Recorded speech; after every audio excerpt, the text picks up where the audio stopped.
Welcome to the Get Organized HQ podcast. I'm your host, Tasha Lawrence.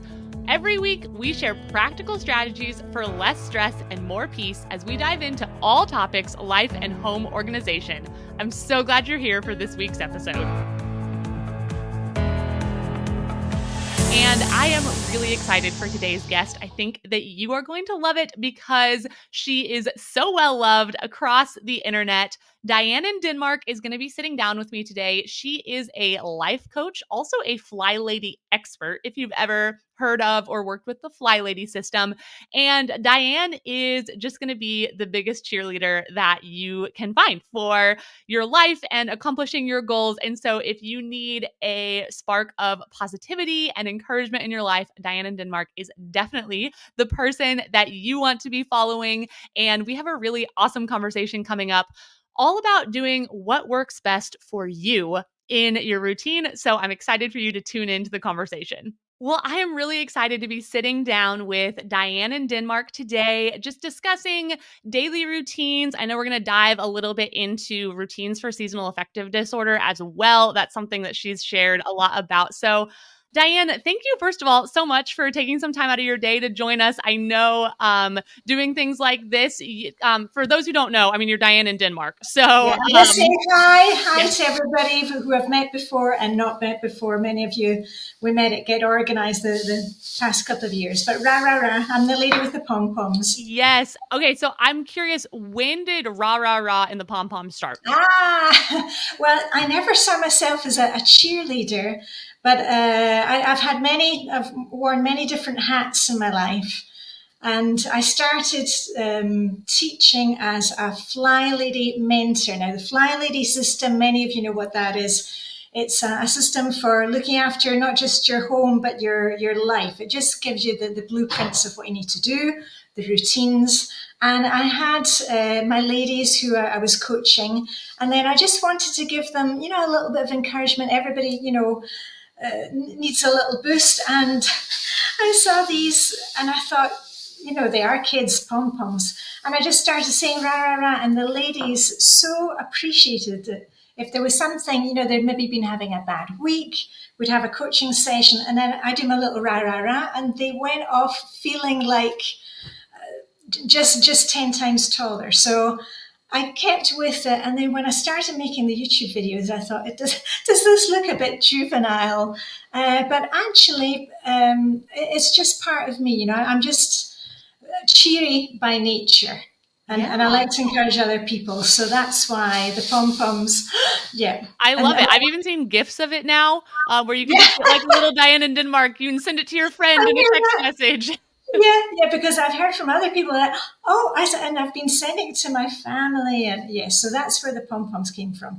And I know a lot of us on YouTube or on social media, you're meant to look a certain way, or everybody's got to look the same or act the same. And I had to learn in the beginning to, I've tried not to be bouncing around when I'm doing these kind of things. But I think it's also important for my natural side to come out and be who I am with the pom-poms and with the bright colors, because you've really got to be yourself. You're not going to be able to encourage other people to make changes unless you're honest in yourself. So, I kind of play along in that I'm not going to be jumping up and down here on camera. I know people want to hear the message, but just be who you are. Okay, don't worry about everybody else and what they're doing. You do you. Yes, I love that. And that is a ton of what I just wanted to chat about today. When thinking about your daily routine, right? There is so much good advice, systems and things out there that people can follow, but I think that everyone has to take them and adapt them to their own. Exactly, because we see all these different, Pinterest-worthy routines and people out in the canyon doing yoga at 5 a.m. And I can tell you, I've been coaching many hundreds, thousands of people. Nobody's routine looks like that, or they may do that 1 or 2 days and then it falls apart. Yeah. And that's what I've learned as well over the years, that you have to not only be open to the idea of you have to work with your own personality or work with your family circumstances, whether you have just had kids, maybe you've changed jobs, maybe you've just got a new puppy in the house. All these things can really trip us up because somewhere we feel like, oh, we've made this routine and now we've got to stick with it. Instead of saying, is the routine, this morning routine or evening routine I have, it maybe worked for me before, but is it actually helping me now? Because Exactly. sometimes we kind of lose sight of why do we have the routines? It's not just because, oh, we're going to be more organized if we have the routine. Sometimes the routine can be working against us. And that's why we've got to be flexible. So we're changing it all the time. We'll look at it with fresh eyes. Yeah, I love what you said that sometimes routines, you find them, someone said it's going to change your life, it's going to be the Yeah, best thing ever, and it actually turns out it makes it harder, not easier. And so I yeah. think And that's then you're feeling guilty because you haven't followed through with the exactly. routine. And I've found that actually with my personality. I am super organized in the workplace, really not organized at home. And I used to run the chambers of the British judge at the Supreme Court of Europe, and I was super organized. Everybody came to me for advice. And that's why I had that kind of double shame that at home, I didn't know what I was supposed to be doing. Do I start here? Do I start there? And then there are fires going off everywhere. And I think it's just that knowing that routines are very, very helpful, but you've got to make it, again, you've got to make it work for you.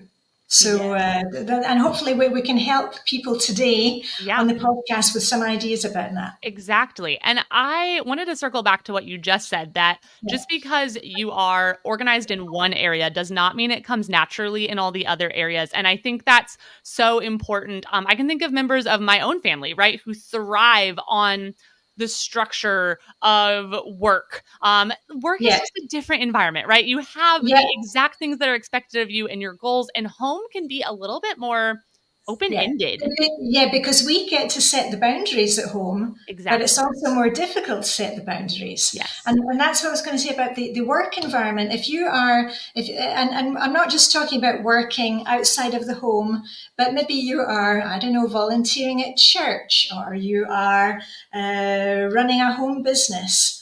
Sometimes those kind of constraints can help us because we know that we need to do things at a certain time, be a certain place, or in the office. You've got a meeting with the judge every Monday morning, you're going through the cases. Whereas when we're kind of left to our own devices at home, we have too many choices. And that's when we've got to look at, okay, how much time do I have? Who can I delegate things to? And again, your circumstances change. My circumstances have changed since I started the Fly Lady system in 2006, when our kids were very small. So, you may be a mother with small kids, you may have two jobs, you may be newly retired. But that was one of the things that's why last year at Get Organized, I wanted to show people that the routines need to be flexible and the structure. And I spoke on a topic which was called the top of the hour method. Yeah. So that if the conventional morning routine, afternoon routine, evening routine was not working for you, not to feel like there was anything wrong with you, but you actually have to really step back and look at your day, see what's going on there.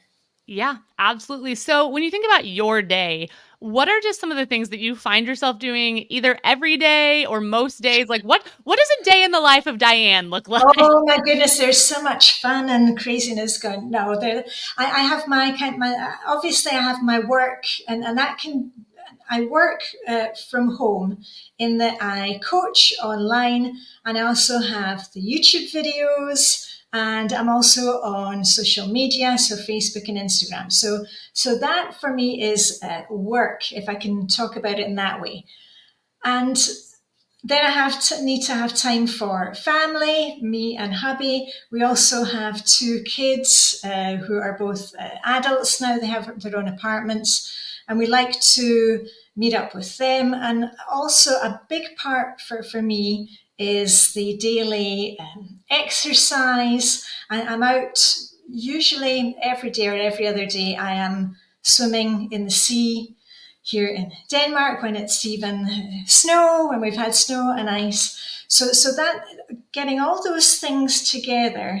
In the beginning, I was trying to put it into set times of the day. That doesn't work for me. I need to keep things loose and flexible, because having a restricted timetable, with like time blocking, that doesn't work for me. It may work for you, Tasha. You're probably much more analytical, but I need to have that freedom to be a bit more creative, a bit more spontaneous. So I have my morning routine, for example. Let's take my morning routine. Like many of you, you probably make the bed. That's one of my favorite things to do. You've got a win right there. It takes 2 minutes. Pull the duvet covers back, the bed is made.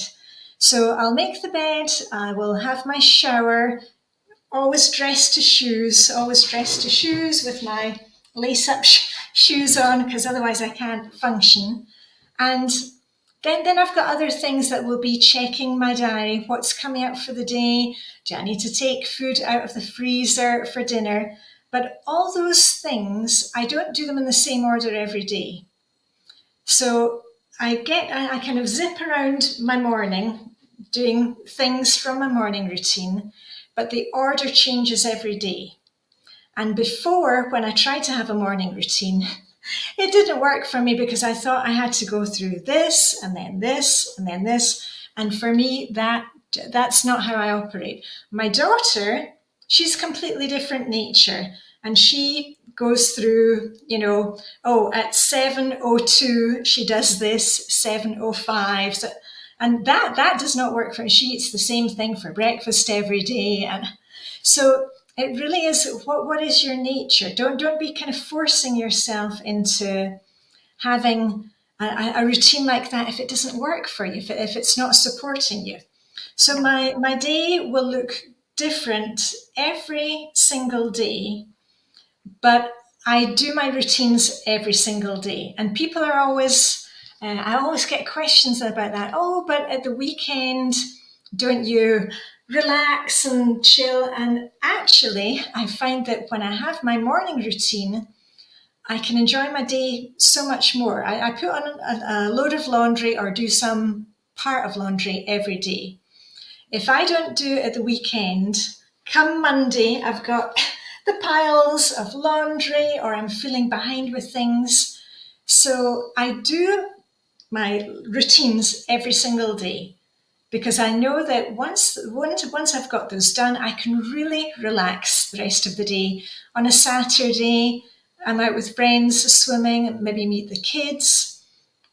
And Sunday is a more chill day, taking time for me, time to relax. But routines every day, non-negotiable. Yeah. So, how do you decide what order you do things in? You said you don't always do them in the same order. So, do you have like a list you refer to make sure you don't forget? Or, I do have a list, because I find that on most days I am running on automatic. And that's one of the benefits here, I would say, for anybody who hasn't had routines before. If you're thinking, well, it sounds like a bit of a chore, once you have your routine going, you're actually working on automatic pilot. It just becomes so ingrained in you that you end up doing things without thinking about it. And that takes off the mental load.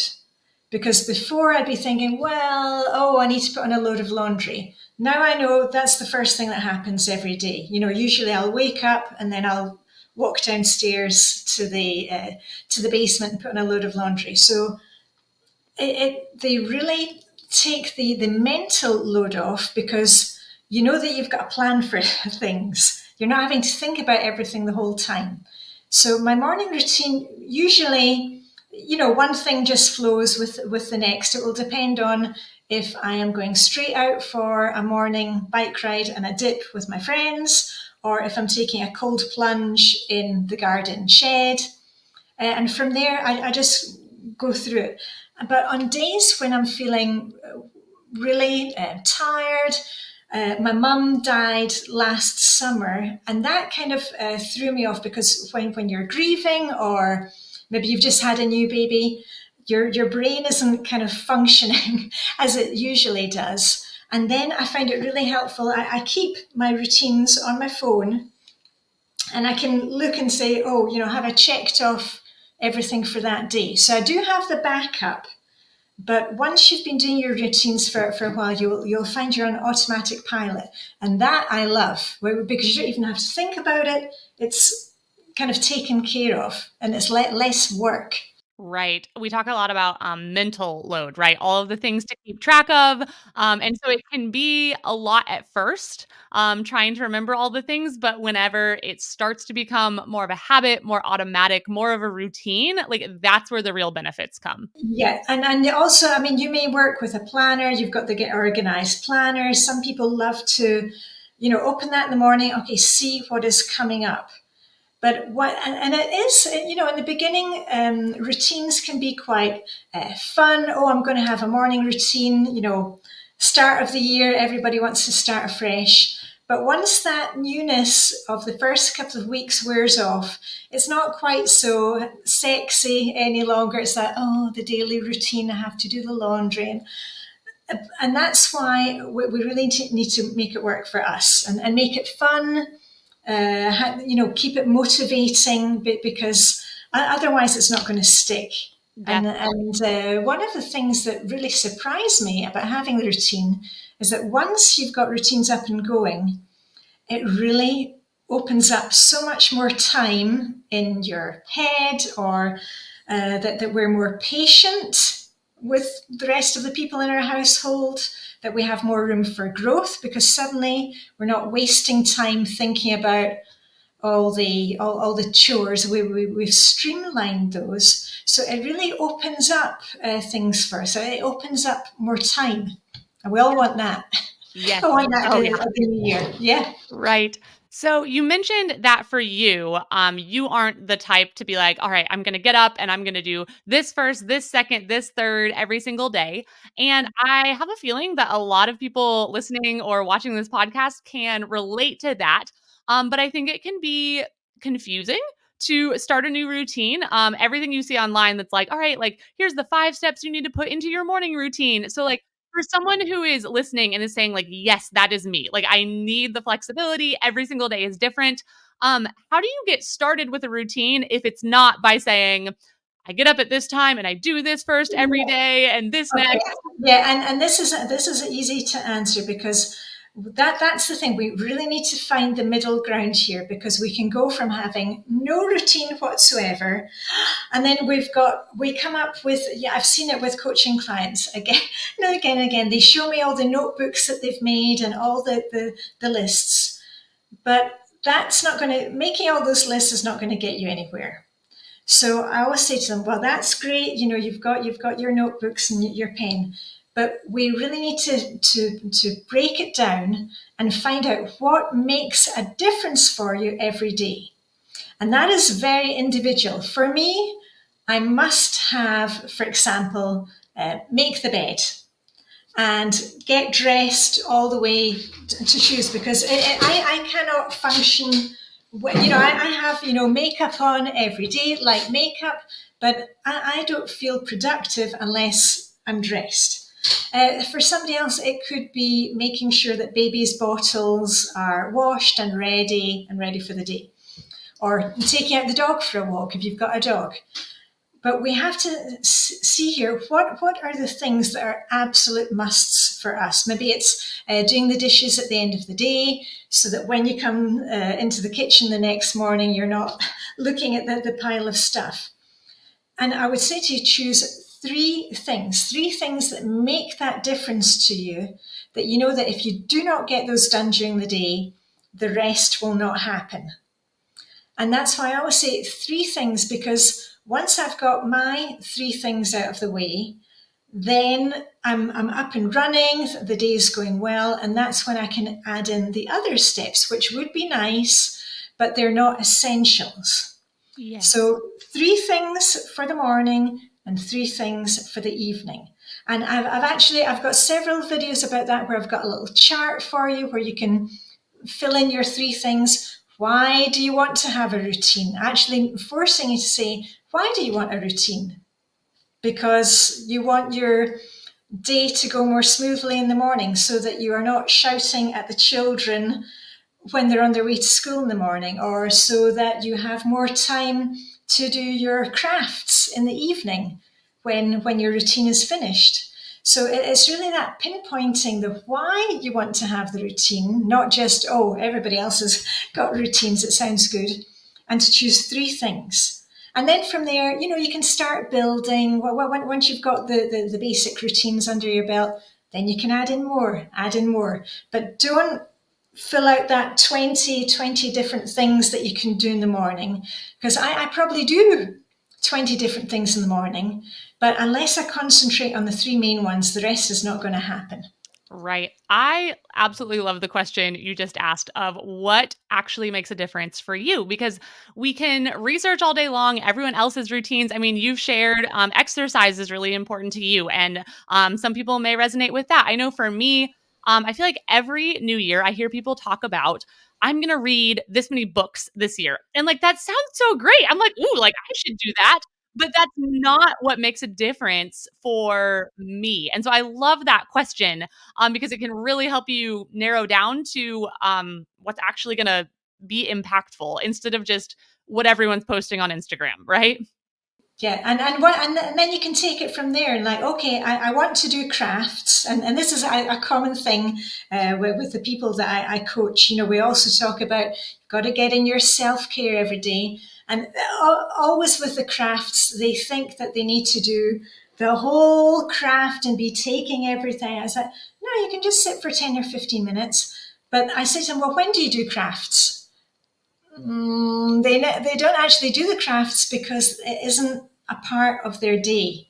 Whereas if you say, okay, I'm going to finish off my evening routine so that by 7:30 p.m., 8 p.m., I can do half an hour of crafts. And then suddenly, wow, they were able to do crafts or do an online class. So, as I said, having the routines actually opens up things for us. Yes. But look at why you want the routine. But I think for most of us, when I was a young mum, it was that stress.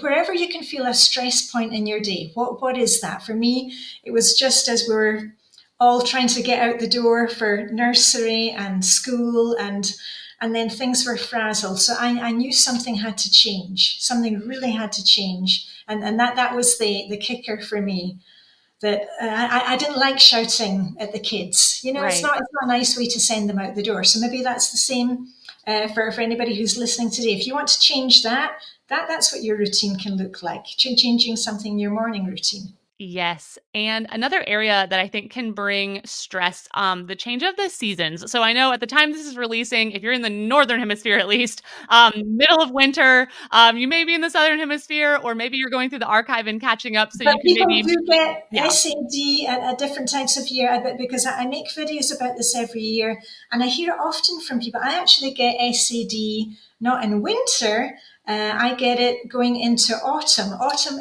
is really my least favorite time of year. yeah, Other people, they get it actually going into summer because it can be, I think, incredibly hot for yeah. some of you where you live. But circling back to that's what I said about the exercise for me. I need to be outside every single day of the year. It gives me the light, or a bit of light. Okay, it's dark here by 3 o'clock in the afternoon, and it's not light again in the morning until 9 a.m. in the morning. So we have a long, dark winter. But I found that the having the routines, one, because it pulls us through, like when I lost my mum last summer. The routines when we're going through grief or some kind of difficult period in our lives, or SAD, it helps to pull us through because we're just working on autopilot. We need to make dinner every day. We need to put on the laundry every day. We need to do the errands. But there are many different things that you can do, especially if you are in the northern hemisphere. light is very, very important. And I'm in Denmark. We have the candles all the time, LED candles or real candles. And I turn it around so that my routines look different in the winter. Right now, I've got LED candles that they're on a kind of timer switch, and they come on in the morning so that when I go into the bathroom, I actually have my shower by candlelight. And a lot of people said to me, but do you want to have bright lights? And I said, no, I actually like it in the morning. Get up, and it's so very cozy. Go into the bathroom, and I've got my coffee, my nice cup, and I'm showering by candlelight. So you don't have to do a candlelit bath in the evening. You can do that in the morning. So just these kind of tiny things that can help us to embrace the darkness. Right. In my case, anyway, embrace the darkness. Yes, definitely. That and also the cold. I mean, being willing to get outside, even if it's cold. I know for me, I get so tired in the winter. Like it gets dark early, it's cold Yeah, outside.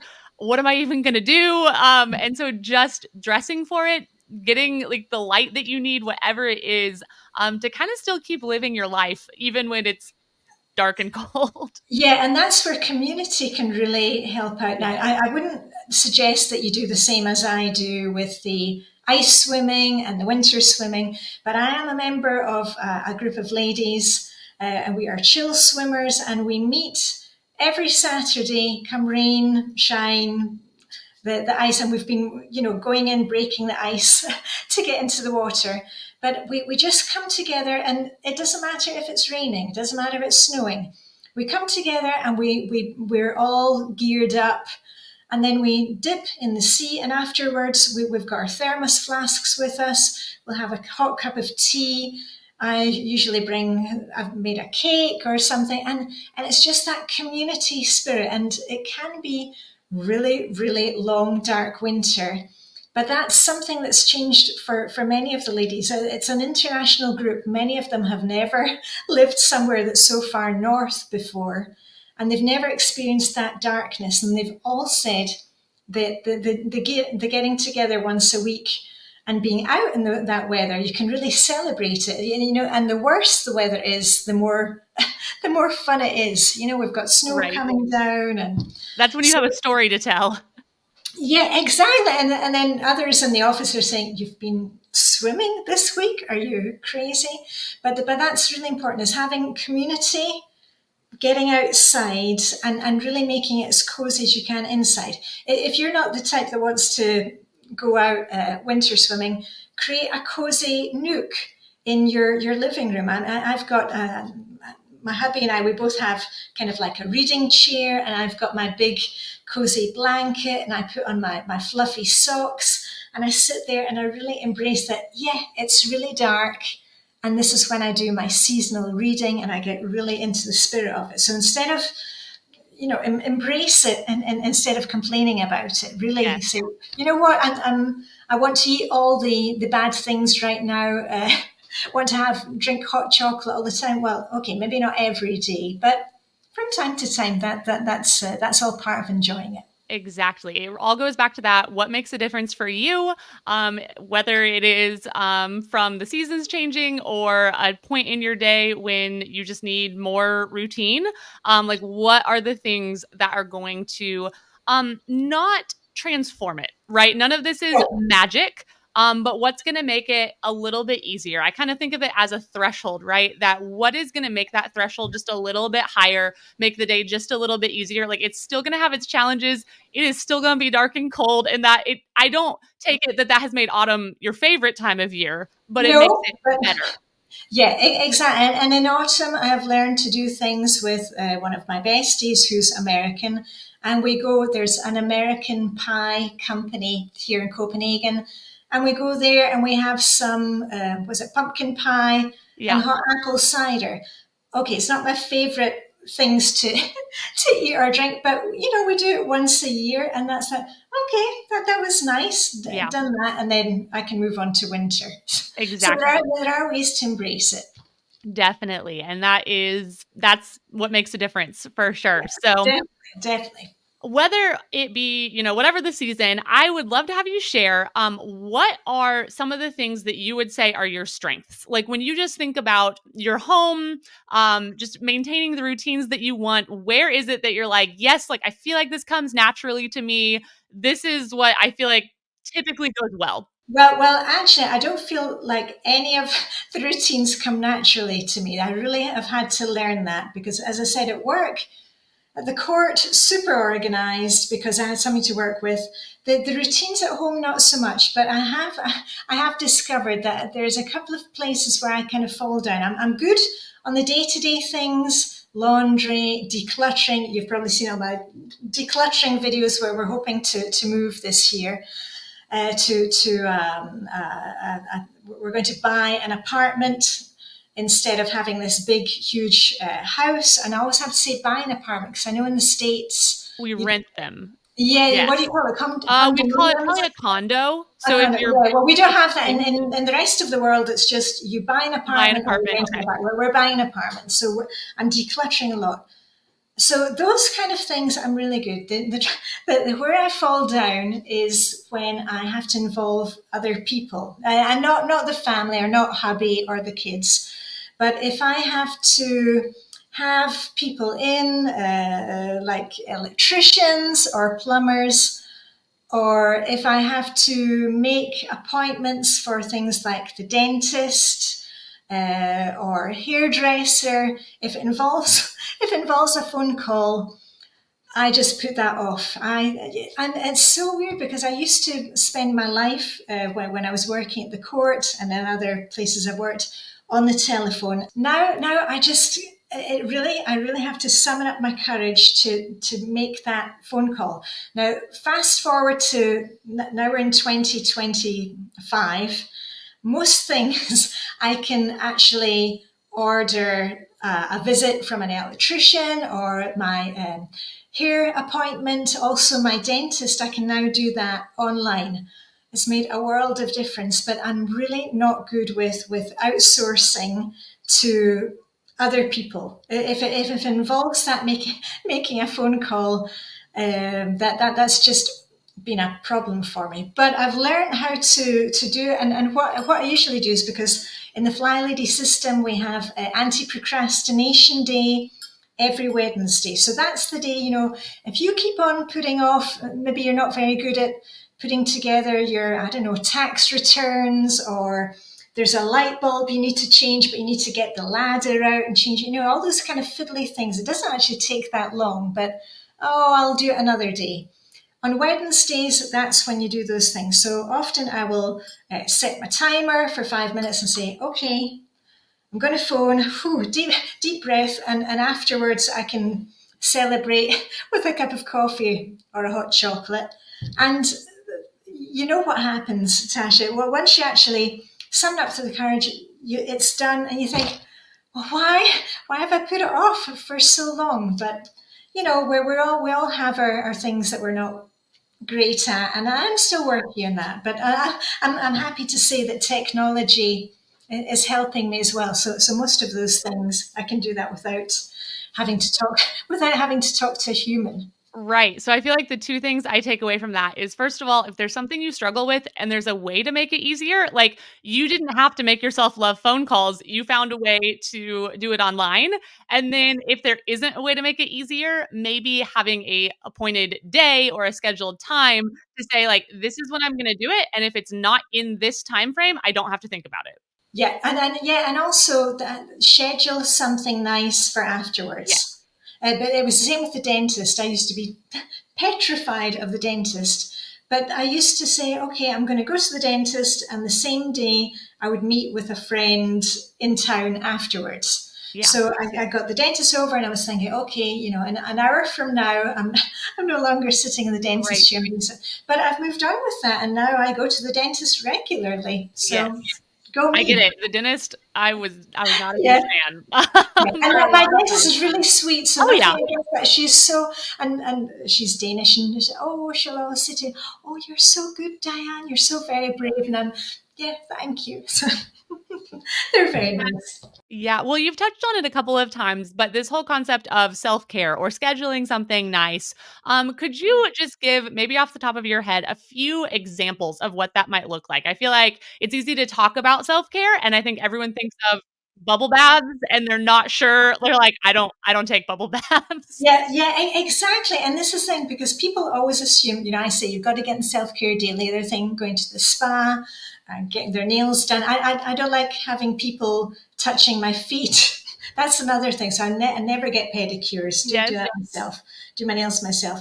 But it can be as simple as going online. Do you get your books from the library? Can you order online from the library? I think so. You can at least order Yeah, them yeah, digitally, so yeah. But even a trip to the library to get some seasonal reading or get some new cookbooks from the library. That is self care. yes. Just taking a trip. I do that regularly. Oh, we're coming up for spring. I will look for spring cozy mysteries. Order those from the library, and just even looking online for what am I going to read next. That's self care. Or it could be TV series, something like that. Meeting up with a friend and going for a walk. If you can get outside, instead of always saying, oh, we'll meet at the cafe, maybe you can take a thermos of coffee and maybe buy a bun and you can walk around your local park, or maybe you want to go and see a movie. So it's looking for little time in our week, but scheduling it, because if you don't schedule the self-care, it doesn't happen. Yes. And self care can look very different from you to me. And I have a lot of friends who like to knit or crochet. I'm too impatient for that. That is not my thing. But what I used to enjoy doing was I would sign up for night classes, evening classes. I would do that in the winter because it got me out of the house and gave me something else to think about. And I learned Swedish at night classes. Yeah. So think about different ways in your week. Maybe you've always wanted to try drawing. Maybe you can find an online class that you can do. So you don't even have to leave the house, but something that you've always wanted to do and never had time to do. Yes. I think it all goes right back to that same question of what makes a difference for you, not necessarily what everyone else says that you should do. Yeah, yeah, and try out as many things as possible. I mean, last year I tried out paddle. Do you know that paddle tennis? I Oh, think yeah. it has a different word in the States. Pickleball or table tennis? Pickleball. Pickleball? Yeah, Okay. pickleball is a bit like that. And I went along to try. My ladies group has lots of different subgroups, and I tried it. It wasn't for me. Ball sports are not for me. But again, just try things, and quite often you have to try a lot of different things before you find something that you really enjoy. Right. And I think that's so important because if we're scheduling in self care in our day that already feels busy, already it's hard to find time to do all of the important things, like making sure that that is an impactful thing for you. I can say, like, for me, going on a run, I feel so much better after I go out on a run, but you may not be a runner. And so that may just be a burden, like Yeah, another thing on the to yeah, do list, thinking you have something. to. Yes, something that doesn't actually bring you any peace. And so finding out what it is that you feel better after doing. Yeah, exactly. Again, like we said at the beginning, you have to find what works for you. Don't worry about everybody else, or because at the beginning of the year, everybody is out doing the exercising. Yeah. Find an exercise that you like. Maybe you prefer to do Tai Chi. Maybe you prefer to do yoga, Pilates, swimming at your local swimming pool while the kids are going to a lesson. And there are plenty of things out there, but don't overburden yourself by thinking you start doing that and you have to enjoy it. You may find out after a couple of lessons, I don't like it, then switch to something else. Okay, Yes. always be flexible. If you're not enjoying doing it, then don't. Yes. I love that's a good rule for life, right? Well, within reason, but Sure. you know what I mean. Yeah, you might say, oh, I'm going to start crafting. And then, like me, I enjoy the idea of crafting. It sounds Yeah. very cozy. I enjoyed it, get organized last year. I enjoyed all the craft sessions. Do I craft myself? No, but I enjoy watching other people doing crafting. Yes. Absolutely. Well, I've loved sitting down and chatting about this with you today. I have one last question that I wanted to ask before we kind of wrap up here, and that is you think about just your life recently, what is one thing that's bringing you less stress and more peace? Well, that's easy because, and I probably wouldn't have said this 10 years ago, but now it's the stuff in our home. And we are moving, hopefully this year, into a condo, a bought Yeah, an apartment apartment. in Copenhagen. And it was only when I started really decluttering things. I mean, I've been decluttering for years, since 2006. Right. And I've actually only recently felt more and more that, oh, this stuff has really been holding me back.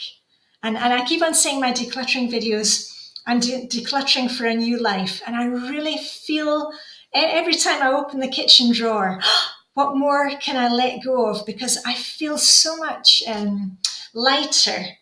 And I'm the same weight, and I'm 57. I've been the same weight for the last 20 years, but I just I feel like I'm getting lighter and lighter as it goes, and I'm thinking, and I wish I could say that to people, that I know decluttering can be difficult at first, but honestly, the best is yet to come. Once you start letting go of all the things that you don't need, there's so much more awaits you. And I hear this again and again, but the best things in life are not the things.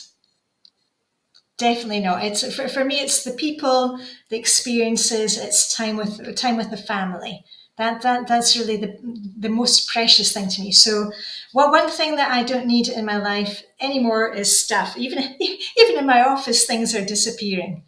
Yes. But not the pom poms, because people are. Not the pom-poms. Yeah, people always say, I made a joke about, oh, the pom poms are getting decluttered. And they're like, no, no, no, of course not the pom poms. I need those. Yes, never the Everybody needs pom-poms. pom poms. Absolutely. Well, Diane, thank you so much again for Thank sitting you. down with us.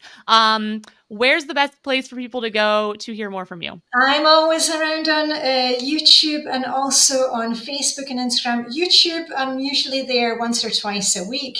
And Facebook and Instagram, I often pop in and you can see photos of us winter bathing or life in Copenhagen. So I'm always around. But Diane in Denmark, you will find me. And good luck Perfect. with the routines. Whatever you choose for the new year, just keep it simple. Three things: morning, evening, and you will get there.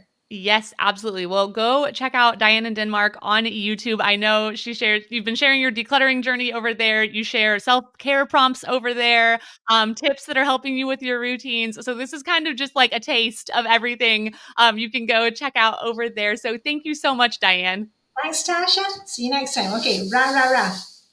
Thanks so much for joining us here at the Get Organized HQ podcast. That was an awesome conversation with Diane in Denmark. If you enjoyed that, be sure to go check her out on YouTube. There is so much more encouragement, cheerleading from her, routines, systems that she's found that work well. And I just really appreciate Diane for taking the time to sit down and chat today. And I hope that you all enjoyed the conversation. Be sure to tune in next week for our next guest.